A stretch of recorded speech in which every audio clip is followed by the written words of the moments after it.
Once again, good afternoon and welcome to our mathematics of investment class. Last time, we have tackled about simple interest and simple discount. In simple interest, the future value or the maturity value includes the interest that you are paying. So for example, if you are borrowing 100,000 this time, in the next year, you will pay that with an interest. But in simple discount, the interest is being deducted from the principal itself. So for example, if you will loan 100,000 and the interest charge, the discount charge is 1,000, then your proceeds will only be 99,000. For lesson number 2, let's talk about compound interest. And the Bible reminds us in Matthew 25, verse 27, "Then you ought to have put my money in the bank, and on my arrival, I would have received my money back with interest." This is on the parable of the talents. In the Bible, once you'll say talents, it does not refer to singing and cooking and the rest. If you have, I know you have your history of mathematics class, and a talent is a weight or the mass of a certain amount of money. So before they weigh their money, and that certain amount will result to 1 talent. So here we say, if we say there are 10 talents, it's the same as having 10 kilograms of silver coins. And our memory verse today reminds us to invest with interest. Now you might ask, "Ma'am, is it okay to just invest in my piggy bank or in my alcansya for Filipinos?" It might be okay, but it's not wise for investors, because if you will place the same money on the bank, your 10,000 in your piggy bank will remain 10,000. But if you place your 10,000 at a certain bank, it will earn an interest for a certain amount of time. The same with cooperatives. As long as you don't invest it in networking or in other pyramiding schemes, or else you lose all your money in some time. Now, at the end for today's class, we'll talk about compound interest, effective and nominal rates, and also equivalent rates and equation of values. We'll be able to differentiate simple from compound interest and solve problems for F, our future value, P is our principal, T is time, and I is interest when these are unknown. And we'll also set up and solve equations of value and discuss current bank practices and be able to solve problems on savings account deposit. I'll have the last two in a different lecture video. For this afternoon, let's have numbers 1, 2, and some of number 3. So let's start. Now, what is a compound interest? A compound interest is the procedure in which interest is periodically calculated and added to the principal. Now, how is compound interest different from simple interest? Any idea? Do you have any idea how compound interest and simple interest are different?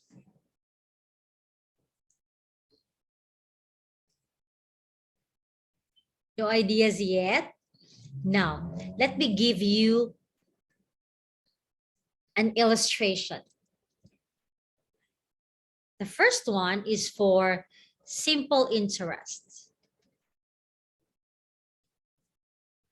For example, we say that in year 1, we invested 10,000. let's have 10% interest. So that's 1,000 per year. At the end, we'll get 11,000. In year 2, you still base it on 10,000. Then we keep on adding 1,000. So in the next year, your 10,000 will turn into 12,000. In simple interest, the interest is based on the original principal. But here's an example for compound interest. Example, in year 1, you place 10,000. At 10% interest rate, you'll just get 11,000. But in year 2, your next principal will be 11,000, your new balance, not the original principal. So with that one, with 10% increase, that's about 1,100. So you will have 12,100 at the end of the second year compared to the first one. So again, in simple interest, the computation of the interest is based on your original principal. But in compound interest, the computation of your interest is based on the accumulated principal over the years. Now, the time or the interval of a succeeding interest is called conversion period or compounding period. Not all interests are done annually. In compound interest, the interest can be done semi-annually. We say once or twice in a year, that's semi-annually. Or it can be done quarterly, that's 4 times in a year. Or it can be done monthly, 12 times in a year. What do you mean by that? For example, if we say semi-annually, after 6 months, there will be the interest and you will have a new principal and it will grow again for another 6 months, and the same process will go for every 6 months. Now, that period wherein the interest is kept on being added is called your compounding period or the conversion period. What else? We also have the compound frequency or conversion frequency. It tells us how many compoundings are there in a year. Like how many times will the interest be added in a year? The next is the nominal interest. If you say nominal interest, it is the interest rate that is being stated per year. Example, a 12% compound interest. That is the nominal interest, while the periodic interest is the rate of interest earned in one conversion period. So for example, we say that the nominal interest is at 12%, but compounded semi-annually. The 12% there is called the nominal interest.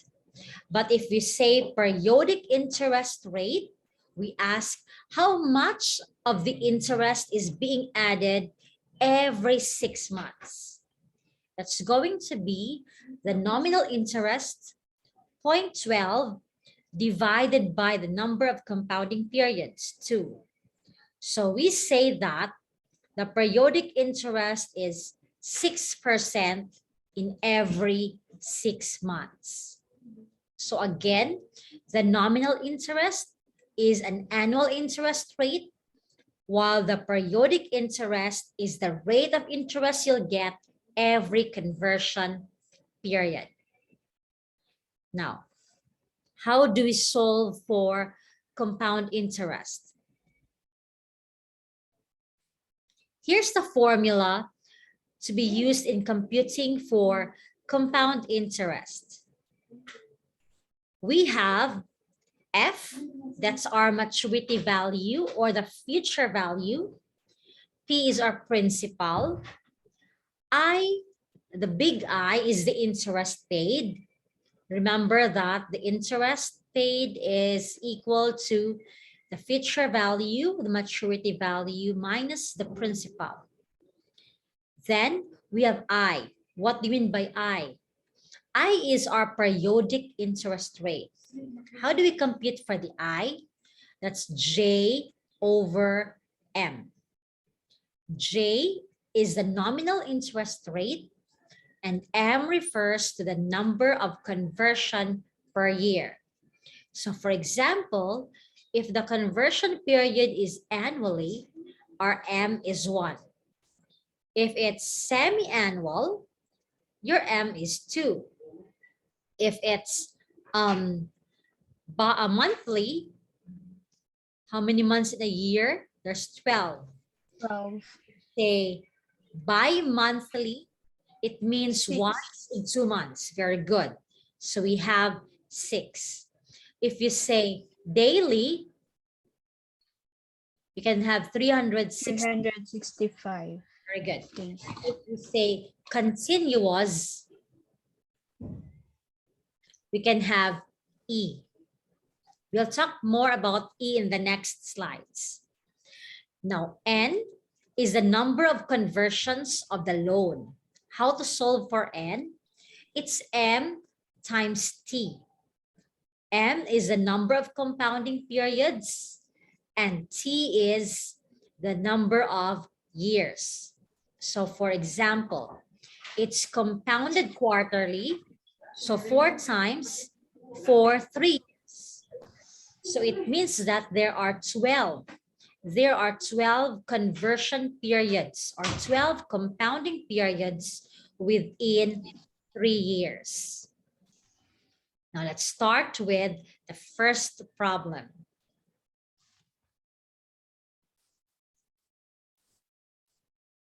Okay, here's the first problem. What will be the maturity value of 12,000 invested for 4 years at 15% compounded quarterly? We are looking for the maturity value, and our principal is 12,000. For 4 years at 15% compounded quarterly, that's our nominal rate, and compounded quarterly, so our M is 4. I suggest we start by computing our I and our N. Remember, our I is J over M. That's 15% divided by 4. So 0.15 divided by 4, ma'am, how many decimal places you should take on? All the decimals. Sorry for my kids. For the N, that's M times T. So we have quarterly times 4 years. So there are 16 conversion periods. Now let's solve for the future value. That's P times 1 plus I to the power of N. So we have 12,000 times 1 plus I to the power of N. With that one, our answer will be 21,626.73. So it means that our 12,000 will grow to 21,626.73 after 4 years. Any questions? No other questions? Let's go to the next problem. Okay, this time, without looking at the notes first, I want you to solve problem number 2. The problem states, determine the maturity value of 3,000 invested at 9.5% compounded semi-annually for 3.5 years. Okay, I'll give you 2 minutes to answer. And once you get your answer, Feel free to unmute your microphone and type it in the chat box.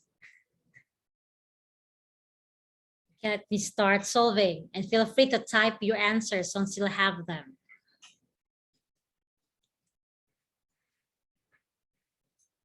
Okay, the 3,000 here is your principal. The 9.5% is your nominal interest, J, compounded semi-annually. So our M is 2. It means 2 compounding periods for every year. And our time is 3.5 years. As there's an answer chatted, 4,151.45. Yes, that's correct. Congratulations, Ruby May. Now, let me continue. So again, we start by computing I. I is our periodic interest. That's going to be J over M. So 9.5 divided by our M, 2. So our I is 0.0475, while our N is number of compounding periods per year times number of years. That's compounded semi-annually, so twice in a year, for how many years? For 3.5 years. So our N is 7. Let's now compute for our future value, or the maturity value. That is 3,000 times 1 plus I, 0.0475 to the power of N, 7. In your scientific calculators, the answer will be 4,151.45 pesos. This will be the maturity of 3,000 at 9.5% compounded semi-annually for 3.5 years. Any questions? If there's none, I'll go to the next problem. Okay. Now, here's the next problem. It's still on computing the maturity value. Rihanna deposited 25,000. This is the principal in a savings bank on January 13, 2013. That's the starting time, right? At that time, the bank was paying 4% interest. That's the nominal interest, compounded quarterly. So our M is 4. On July 13, 2015, that's another date, the bank announced that it would start paying at 4.5% interest. It's now increasing, still compounded quarterly. How much did Rihanna have to her credit on July 13, 2017? If you're going to make a diagram, I think you are familiar with George Polya. We have George Polya's problem-solving model. We have the four step, and there are 21 strategies. One of the strategy is called you make a diagram. That's what I'm making this time. Now let us solve this using a diagram. If you imagine from January 13, 2013 to July 13, 2015, this amount is invested at 4% interest, compounded quarterly.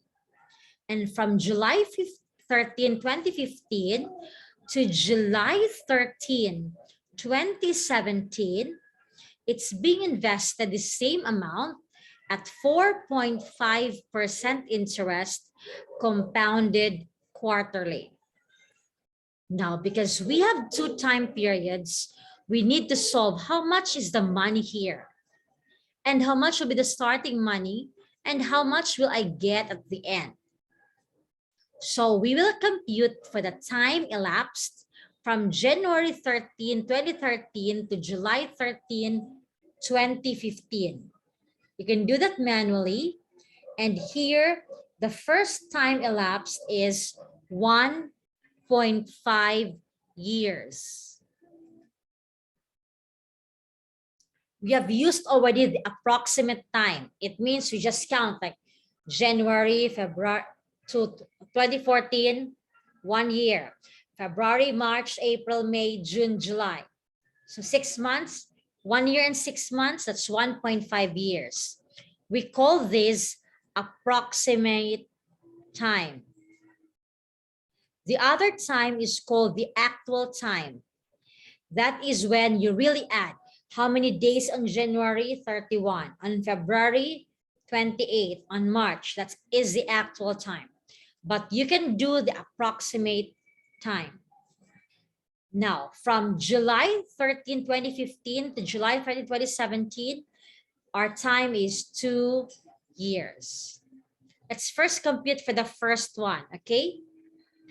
For the first one, our periodic interest is J over M. That's at 4% interest compounded quarterly. So our periodic interest is 0.01. Rn is M times T. Quarterly times 1.5 years. So Rn is now at 6. Let's first compute the first future value, okay? P times 1 plus I to the power of n. So we have 25,000 times 1 plus 0.01 raised to the 6th power. Our first future value is 26,538 pesos. It means that by July 13, 2015, Rihanna got 26,538 pesos. But this one was still invested, but this time at 4.5% interest rate, nominal interest. So let's compute our new periodic interest. J over M, that's 0.045 divided by 4. So our I will be 0.01125. Why is it important to get till the last one? Because it will have an effect on the total amount of money. In senior high school, we don't use this formula because we want to show all of the formulas. Your N is M times T. 4 times a year times 2 years, that's 8. So let's solve for the final future value.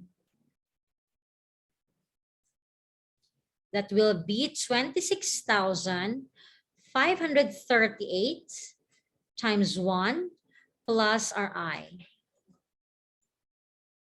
to the power of 8.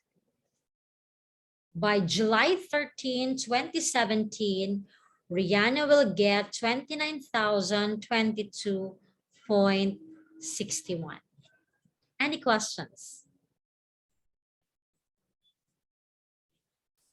No, ma'am. Okay, so I'll go to, wait first. I'll go to the next one. I only have 7 minutes left. So if it's okay with you, we'll leave first the meeting, then we'll come back right away, okay? Okay, ma'am.